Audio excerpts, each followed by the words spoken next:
Welcome to the Day After Saturday weekly recap coverage. I'm one of your hosts, Jackson. I'm Krish. All right, so this is a really cool opportunity. I think the weekly recap is something that we're going to do every week, and it's a really cool opportunity just to highlight the Haverford happenings when it comes to sports, music, pop culture, current events, and anything going on with clubs that's worth noting, and any events. So I think it's going to be a really cool opportunity just to highlight what's special about Haverford. Awesome.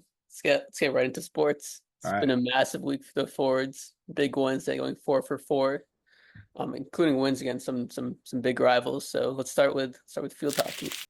Field hockey took on their bi-co-rivals, number 10 Bryn Mawr, Wednesday night, and it was quite the defensive battle. Definitely, Chris. I mean, this is a team that they have not beaten since October of 2017. And this was a game that it was just neck and neck throughout the entire game through the first three periods at 0-0.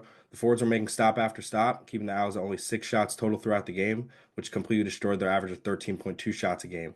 And with 4:38 remaining in the fourth, the forwards turned a penalty corner from sophomore Erica Pardone into a goal from junior Holly Vincent assisting senior Rachel Marlin to a goal off a high shot. This was Marlin's third goal of the season, and this was also the forwards' first win versus a ranked team, beating number 10 Rowan in September of 2023.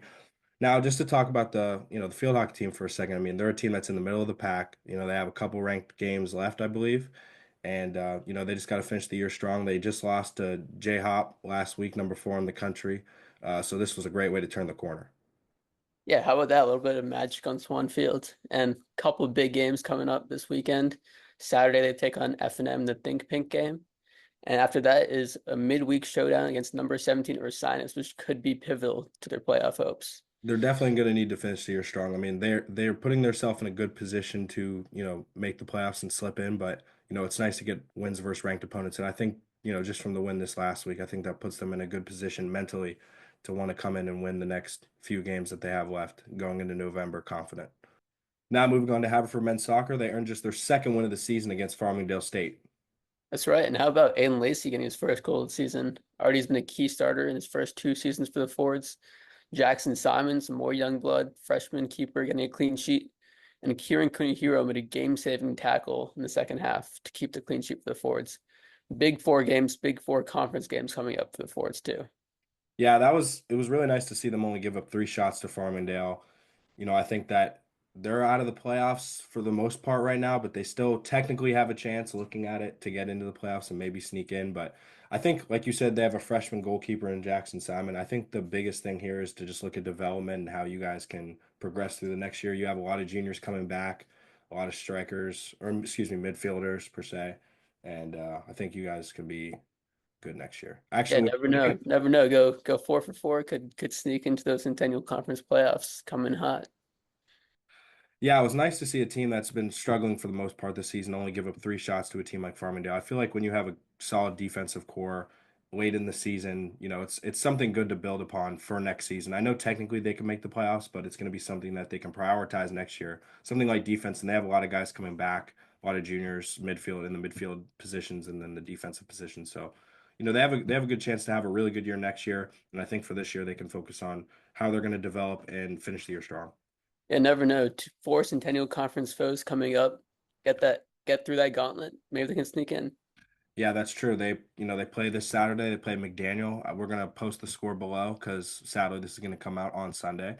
But they play receiving votes Johns Hopkins on Senior Day at home. It's the last home game of the season. So if you go to Haverford or if you go to another school and you want to come by Haverford, you should definitely come watch the game. And then last game of the season, they play receiving votes Swarthmore at Swarthmore. That's always a game that pretty much happens every year at Swarthmore too. So that's going to be a big game for them. They get battle tested for the last 2 games. Maybe they can finish the year strong.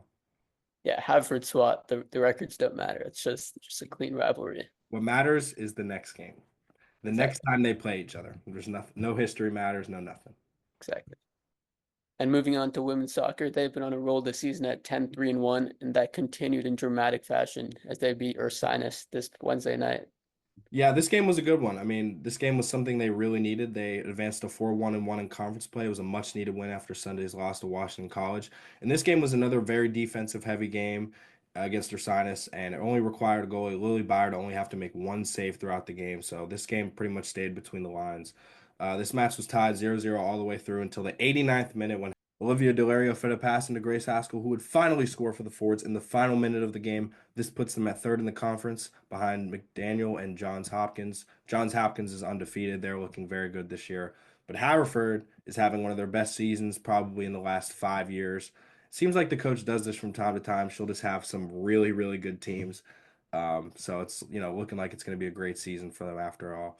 And And I speaking think of Hopkins, it's a big 4 games coming up for the Fords, including at McDaniel, also ahead of them, against Johns Hopkins for Senior Day, and then hosting Bryn Mawr on for the It's On Us domestic violence awareness game. That's a big one. And finally closing it off with the Quaker rivalry against the Swarthmore Garnet. Yeah, I think these are going to be the biggest tests for, Haverford all year in terms of who they're going to be playing in the conference. So if you play the two teams ahead of you, obviously you're going to want to, make sure you showcase yourself. They had a kind of a upsetting loss to Washington College last week, like I said, and I think that this is the perfect opportunity to make up for that loss and really show who could be top two, not two in the conference. Massively coming up. This team has title aspirations, I think. And when you have a defensive game like you did versus Ursinus, like that is a blueprint for how you guys can be able to play in the playoffs. Now moving on to the volleyball squad, who's sitting at a 500 record. They won out their last game versus Washington College in 4 sets, each going 25-18, 25-18, 21-25, and 25-20 respectively. Yeah, and how about Gia Frank? She's had a massive season for the Fords, 17 kills in that game, which I don't know too much about volleyball, but that sounds like a lot. And junior Cameron DayBrkr added 20 assists of her own, which is also a high tally. Yeah, they also have another big schedule coming up. They play number three Johns Hopkins, receiving votes Franklin and Marshall, and they still got, about 7 more matches to end this season, which is, this is like the heavy hours. Yeah, what's the deal with Johns Hopkins being a D3 school? I think I Yeah, see I them in the don't top get that, five man. in every sport. They're in the top 10 in at least 85% of their sports. It seems like I know their cross country team's also like number five, in the top five of the Yeah, country. These guys get Big Ten funding for lacrosse. I mean, it's pretty impressive how they're able to stay in Division three. yeah, definitely a lot of. A lot I'm of not an- gonna allege anything, lot but of antics, yeah.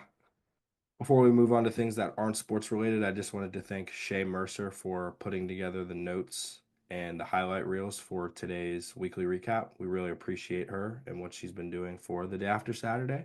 And just, before we head off to things unrelated to sports, we just wanted to show one more time what the schedule's looking like for the upcoming week and the upcoming weekend, but you guys will not be able to see that, so we'll put the scores up for that.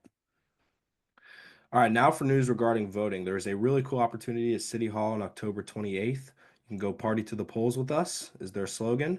And they're there at City Hall. And I think it's going to be a really cool opportunity for people from the Trico, not just Haverford, but the Trico to come out, visit, make sure you're registered to vote. You get free food. It was a really cool opportunity. It was something I saw at Pittsburgh at the University of Pittsburgh. Shout out Pittsburgh.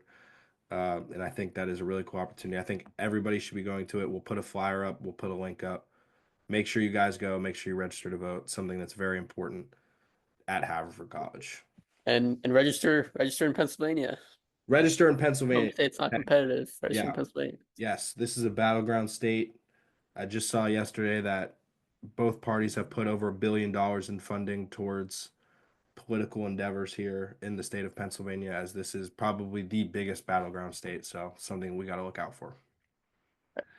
Another cool opportunity is share your story for National Immigrants Day. Haverford students, faculty, and staff who identify as an immigrant and or come from an immigrant family are invited to participate and share what that means to them. You can fill out this form right here. All right, and another event to look out for is Dinner with 12 Strangers at the Interfaith Community and Learning Center, October 22nd. It's at the President's House, President Wendy Raymond. Shout out to her. And it's a program that's a part of the Active Voice Initiative, fostering discourse among faculty, staff, and students on complex issues, ranging everything from politics to Haverford. And the series is open to all members of the college community, and you can RSVP right here. Why is it called 12 Strangers also? Because it's like 12, like it's like people sign up and they select 12 random people who like probably don't know each other to just come to dinner with Wendy. Nice. Nice little Sounds gig you got interesting. going. Yeah. All right, well, a little more information for National Immigrants Day. There is a sanctuary film screening on October 28th. in celebration of National Immigrants Day. Expanding Sanctuary will be screened at Haverford College, followed by a conversation with director Cristal Sotomayor. The film focuses on Linda Hernandez, an immigrant mother who emerges as a community leader during the historic campaign to end the sharing of the Philadelphia police database with Immigration and Customs Enforcement. The screening will be held on October 25th from 8 to 6:30 at the VCAM screening room. That is the best room at Haverford College, I will tell you right now. You can play video games in there, you can watch movies in there. You can do important stuff like Sanctuary film screening as well. All right, lastly, I think something worth noting is the Arts and Culture Mentorship Program. It's in its second year. The Hurtford Center's Arts and Culture Mentorship Program matches juniors and seniors with professionals in various creative fields. Throughout the school year, students will meet with their designated mentors 4 times in person or virtually to learn more about their work, career, journey, and receive professional guidance and resources. I think this is a really cool opportunity for people who are in arts and culture to get some mentorship. I don't know. I mean, sounds like a really cool It's great. opportunity. Yeah, it sounds great. I mean, I'm in the arts technically. I want to be in communications and journalism. I don't know why I'm talking like this, but yeah. So it's something that's really cool. I think you guys should check it out. People have talked about their experiences and what it's meant to them, and the consensus. If you guys look there, a lot of this information is in the weekly consensus. If you guys want to check it out. But yeah, no. So everybody, thanks for being a part of the weekly recap. We really appreciate you guys. Tune in for more coverage. For Peace. watching. Go Yankees. Nope, we're not gonna stop it now. Go Dodgers. End it.